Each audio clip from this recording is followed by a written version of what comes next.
27 Agustus ya sudah keluar memang. Nah kami tidak ada sampai detik ini tidak ada keluar di SIPP maupun pemberitahuan ke kami.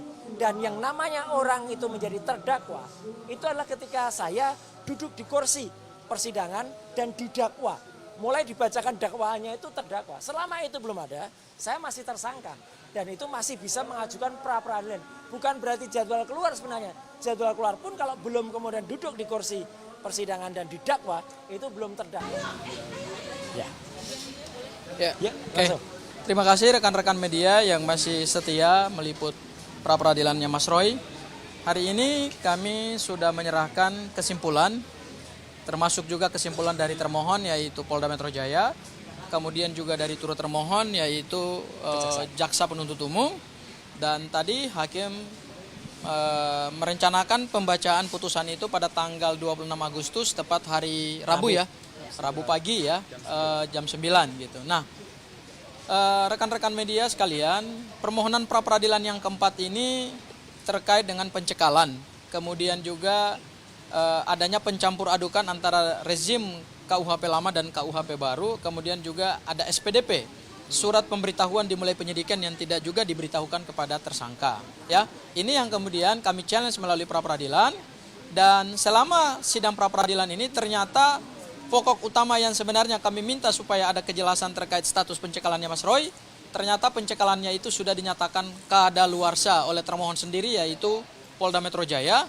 Namun sayangnya Polda Metro Jaya tidak menyerahkan atau tidak membawa dan tidak menunjukkan bukti surat ketetapan pencekalan dari imigrasi. Ya, jadi kami jadi bertanya, dinyatakan dicekal itu dengan surat apa? Itu hal yang pertama. Kemudian hal yang kedua adalah ternyata Mas Roy sudah tidak lagi dicekal, tetapi nyatanya sampai hari ini paspornya Mas Roy belum dikembalikan oleh Polda Metro Jaya ya, oleh imigrasi ya, oleh imigrasi, mohon maaf, tetapi belum dikembalikan oleh imigrasi. Sesungguhnya kami minta juga lewat pra peradilan ini, nanti putusannya hari Rabu, supaya juga didengar oleh pihak imigrasi, kalau memang pada akhirnya Mas Roy sudah tidak lagi dicekal ya dalam perkara pidana ini, maka sudah seharusnya paspornya Mas Roy dikembalikan. Karena status pencekalan itulah yang kemudian membuat imigrasi menarik paspor. Itu hal yang kedua. Kemudian hal yang ketiga, kami ingin melihat apakah ada potensi, bagaimana nanti potensi putusan setelah keluarnya SEMA. Ya, SEMA nomor 3 tahun 2026. Ya. Tadi pagi putusannya Bu Tifa untuk permohonan pra peradilan pertama dinyatakan NO. NO itu artinya dinyatakan tidak dapat diterima tanpa mempertimbangkan mekanisme dan kekuatan pembuktian. Ya, jadi selama seminggu proses pembuktian dalam perkara Bu Tifa itu ternyata tidak dipertimbangkan oleh hakim. Hakim hanya mempertimbangkan dua hal dalam perkara Bu Tifa ya. Sebelum nanti saya bahas soal Mas Roy, yaitu yang pertama adalah adanya eksepsi dari jaksa penuntut umum bahwa karena pokok perkara sudah dilimpahkan sehingga jaksa menyatakan bahwa status Bu Tifa telah menjadi terdakwa. Ya, dan hakim juga menyandarkan pada SEMA nomor 3 2026 yang baru saja keluar. Ya, yang baru saja keluar, dan ini yang kemudian hari ini menjadi pedoman bagi hakim tunggal pra peradilan di Pengadilan Negeri Jakarta Selatan, yaitu ketika pokok perkara sudah diregistrasi di Pengadilan Negeri Jakarta Timur, maka permohonan pra peradilan tetap diregistrasi, tetap diadili, tetapi harus dinyatakan NO atau dinyatakan tidak dapat diterima. Nah, apakah ini yang kemudian akan terjadi nggak dengan Mas Roy? Memang ada perbedaan antara Mas Roy dan Bu Tifa.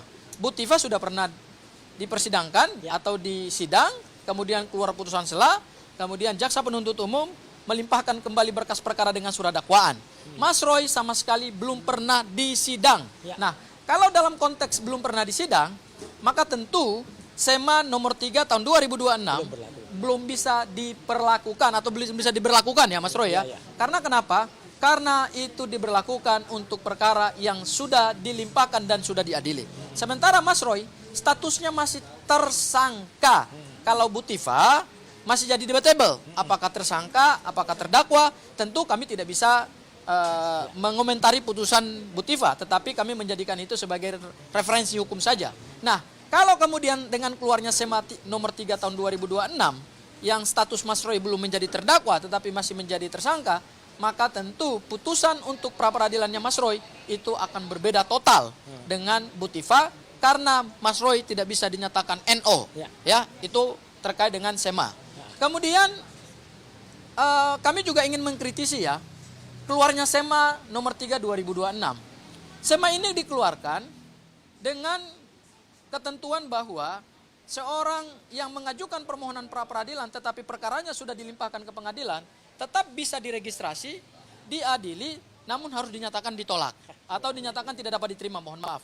Menurut kami, SEMA ini justru mengesampingkan ketentuan pasal 163 ayat 1 huruf E KUHP yang baru, bahwa sepanjang pra-peradilan belum memutuskan permohonan pra-peradilan, maka pokok perkara tidak bisa diperiksa atau pokok perkara harus ditunda. Nyatanya, Mahkamah Agung melalui SEMA membuat aturan baru yang sebenarnya SEMA itu bukan terkait dengan aturan. SEMA itu hanyalah petunjuk teknis administratif dalam peradilan. Kenapa kemudian SEMA itu harus mengesampingkan bahkan menggugurkan undang-undang?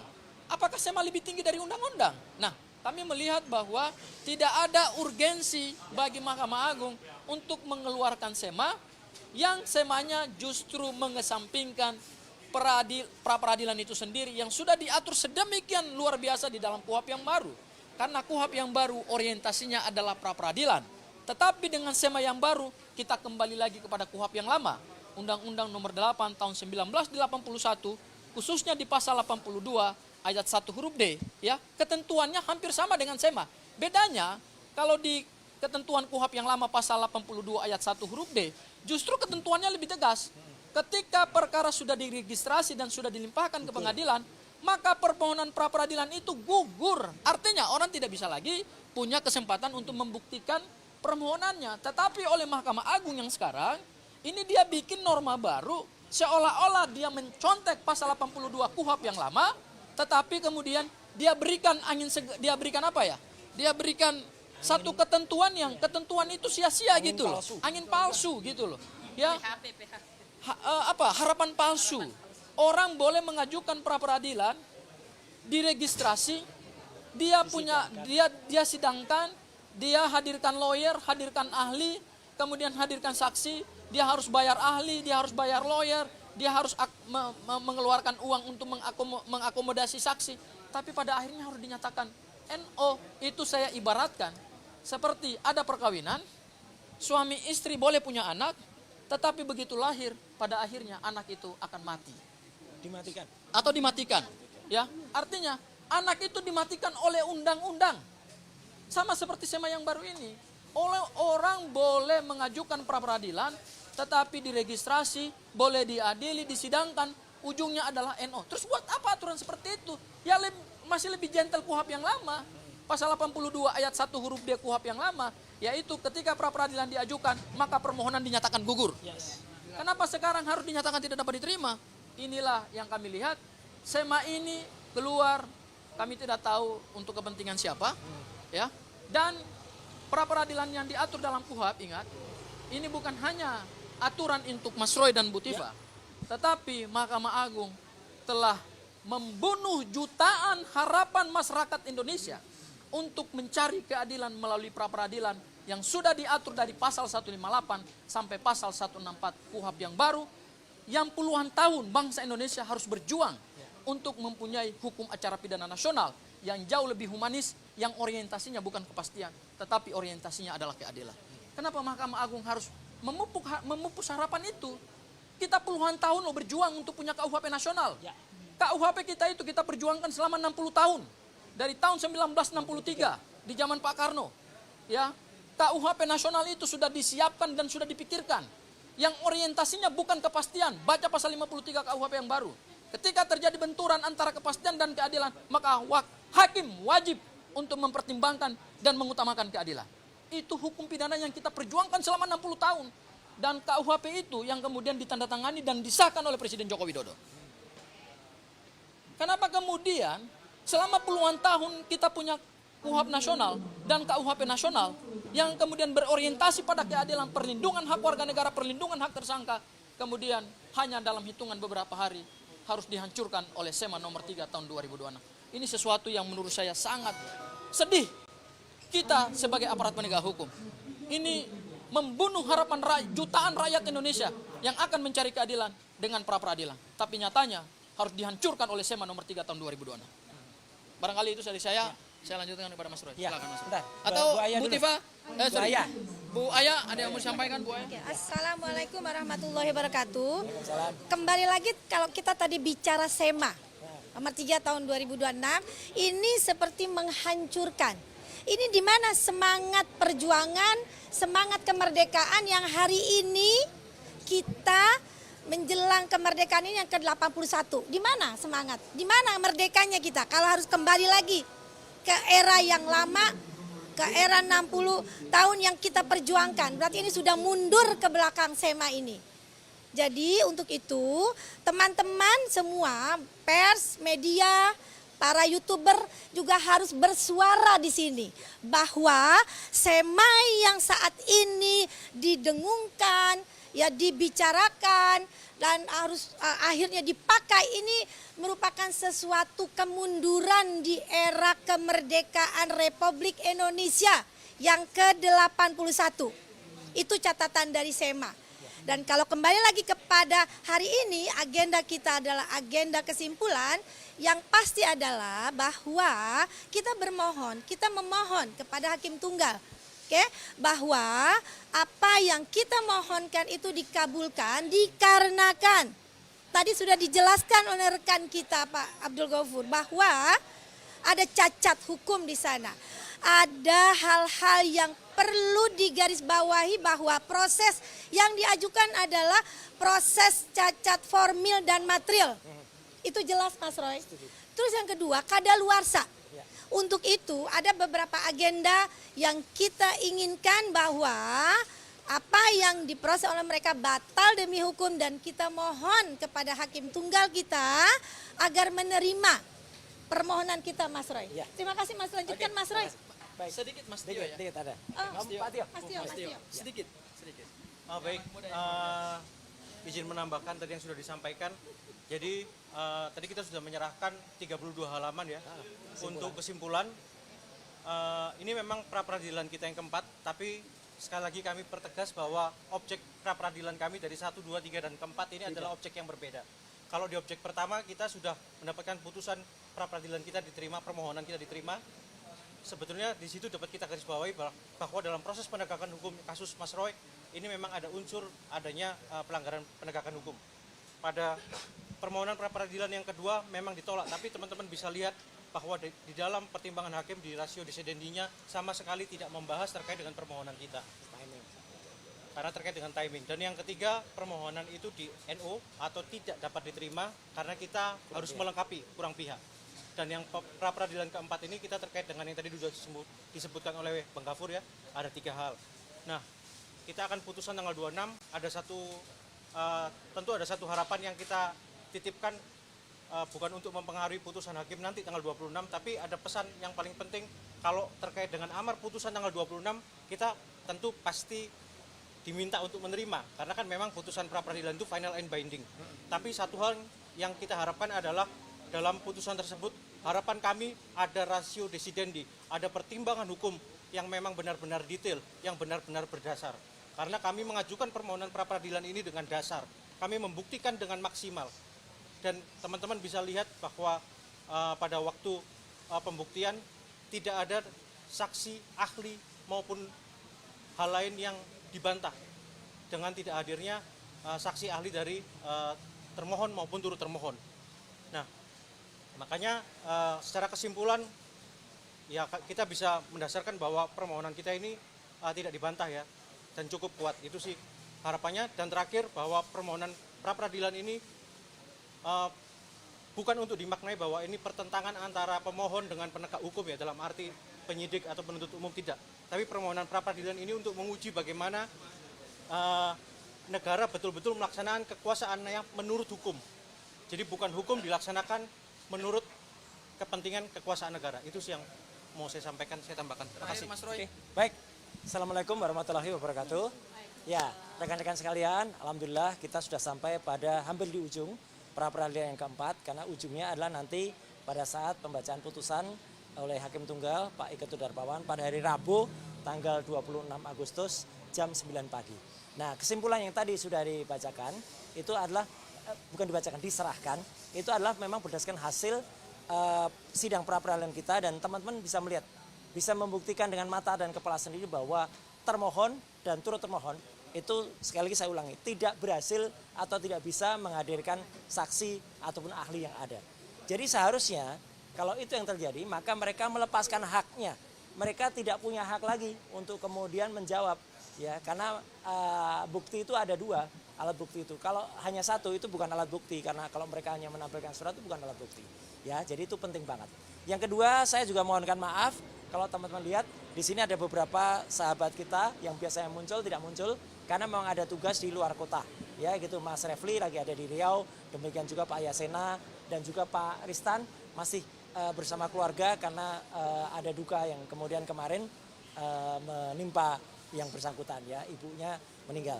Tapi yang lain masih ada di sini. Nah, yang ketiga ini penting yang tadi disampaikan oleh Pak Abdul Ghafur, ya, soal surat edaran Mahkamah Agung atau SEMA nomor 3 tahun 26. SEMA itu berkaitan juga dengan, sebenarnya ada 3 SEMA yang keluar, ya. SEMA nomor 2, SEMA nomor 3, dan SEMA nomor 4. SEMA nomor 4 itu soal kasasi. SEMA nomor 3 ini yang penting karena SEMA nomor 3 itu ternyata memuat aturan-aturan yang sebenarnya menabrak dari Kitab Undang-Undang Hukum Acara Pidana kita. Karena di Kitab Undang-Undang Hukum Acara Pidana itu sudah diatur kapan bisa pra-peradilan, sementara kalau pra-peradilan itu sudah berlangsung, ya, pokok perkara tidak boleh maju atau pokok perkara harus ditunda. Sementara di SEMA yang ini di ayat A-nya itu sebenarnya menguatkan itu. Jadi selama pra-peradilan berlangsung, pokok perkaranya tidak boleh diajukan. Tapi yang menarik di ayat 2-nya, ayat B-nya itu ada keterangan kalau dua-duanya boleh berlaku paralel. Nah, ini mulai tidak jelas, mulai confuse, ya, karena kalau dikatakan untuk kepastian itu tidak pasti. Apalagi adil, tidak adil. Dan yang ketiga, kalau ternyata sudah dilimpahkan dan sudah register pokok perkara umumnya atau pokok perkara pokoknya, kemudian pra-peradilan itu tetap bisa diterima, aneh, tetap bisa diregister, tetap bisa disidangkan, tapi putusannya adalah NO atau tidak bisa diterima. Seperti tadi yang dikatakan, diibaratkan oleh Mas Ghafur, itu adalah bayi yang kemudian sudah direncanakan dengan baik, tapi sudah tahu bayi itu nanti mau dibunuh.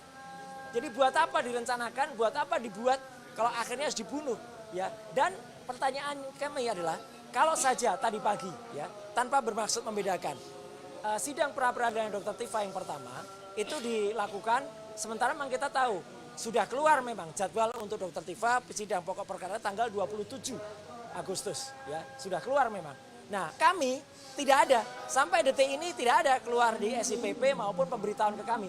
Dan yang namanya orang itu menjadi terdakwa, itu adalah ketika saya duduk di kursi persidangan dan didakwa. Mulai dibacakan dakwaannya itu terdakwa. Selama itu belum ada, saya masih tersangka. Dan itu masih bisa mengajukan pra-peradilan. Bukan berarti jadwal keluar sebenarnya. Jadwal keluar pun kalau belum kemudian duduk di kursi persidangan dan didakwa, itu belum terdakwa, artinya masih keluar. Nah, ini adalah pertanyaan. Apakah surat edaran Mahkamah Agung atau SEMA nomor 3 tahun 2020 itu bisa berlaku surut atau ke belakang? Ya, aneh kalau kemudian aturan itu bisa berlaku ke belakang. Gitu. Artinya itu baru keluar, kita ketahui baru keluar kemarin dan mulai dibahas tadi malam. Kok bisa kemudian diberlakukan pada putusan yang sudah kita daftarkan pra-peradilan kita itu sudah mulai semenjak seminggu yang lalu. Kok bisa tanggal 30 ya, 30 Juli, kok bisa kemudian diberlakukan di situ? Itu kan aneh gitu ya. Kenapa lama? Ya karena ada, kalian tahu kan, ada turut termohon yang tidak hadir waktu itu. Nah, jadi sekali lagi kami tetap mohon kan, ya, pada permohonan kami adalah Hakim Tunggal Pak Iketu Darpawan kalau tidak bisa kemudian memutuskan dengan seadil-adilnya kepada kami, meloloskan atau katakanlah memberikan putusan yang kepada kami soal pencekalan dan sebagainya, berikanlah putusan yang seadil-adilnya, putusan sebaik-baiknya, tanpa ada terpengaruh yang namanya surat edaran Mahkamah Agung, karena itu memang belum bisa diberlakukan, ya, karena tidak bersifat mundur ke belakang, karena itu baru diumumkan kemarin. Jadi saya kira itu yang ingin saya sampaikan. Jadi jangan sampai hukum kita kemudian dibuat karut-marut, dibuat mundur, dan kemudian dibuat pusing karena yang namanya kontroversi ijazah ini, ya, itu memang kalau kemudian ada SEMA, nanti ada surat edaran apa lagi, nanti ada judicial review, nanti ada apa lagi, buyar. kontroversi data tidak akan pernah selesai. Ada yang pusing nanti. Nah, gitu ya. Apa tuh Mas Roy? Kontroversi ijazah Kontroversi ijazah. tidak akan selesai. Iya, kalau yang satu desak ini, yang satu desak itu, yang satu pikiran begini, yang satu pikiran begini. Udahlah, kembalikan lagi, hukum kita tuh udah diatur selama 60 tahun, sejak 63. Sudah dihasilkan KUHP yang baru dan sudah dihasilkan KUHP yang baru. Kok tiba-tiba kenapa dikembalikan lagi kepada pikiran yang ke belakang, dan itu tidak bagus. Jadi saya kira kita doakan saja, semoga semua mendapatkan hidayah dari Tuhan Yang Maha Kuasa, dari Allah Subhanahu wa taala. Sekian, terima kasih. Wassalamualaikum warahmatullahi wabarakatuh. Mungkin ada pendapat dari masyarakat, nanti silakan. Ya, apa? Rapid kelima belum atau sudah atau akan? Rapid kelima sudah kita daftarkan. Sudah kita daftarkan. Apakah akan tetap berlangsung atau tidak? Tunggu tanggal mainnya, jadwal sidangnya. Ya, itu. Rapid kelima itu adalah tentang permintaan dari hakim sendiri. Hakim kan mengatakan kurang pihak waktu itu. Kita tambahkan. Nah, kalau kurang kita tambahi. Waktu itu ganti rugi kan. Ganti rugi perapit ketiga itu amanah dari perapit pertama. Perapit pertama kita disuruh membuat ganti rugi. Oke, kita buat di perapit ketiga. Perapit ketiga ditambahkan pihak. Oke, kita tambahkan di perapit kelima. Jadi kalau ini ditolak, ya lucu juga. Ya, dia yang minta, kau yang memulai, kau yang mengakhiri. Oke, ya, satu, hanya cukup satu. Ya, dari Kementerian Keuangan yang dibela. Oke, ya. Kementerian Keuangan yang di Itu ya. Kalau ada pendapat dari masyarakat silakan. Ya, Baik. Saya Bang Jali Pitung selaku anggota warga negara Silakan, tuh banyak YouTuber. sebagai masyarakat menghimbau kepada semua masyarakat Indonesia untuk mengawal institusinya agar apa yang kita lihat selama ini, yang kita saksikan selama ini terus kita kawal ya. Intinya ini banyak keganjilan, mulai keganjilan fisik, jasa sampai keganjilan yang bernuansa formil di dalam proses persidangan. Kita kawal terus.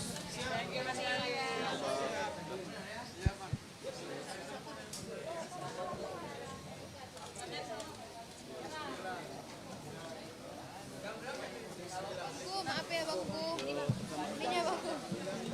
Ya.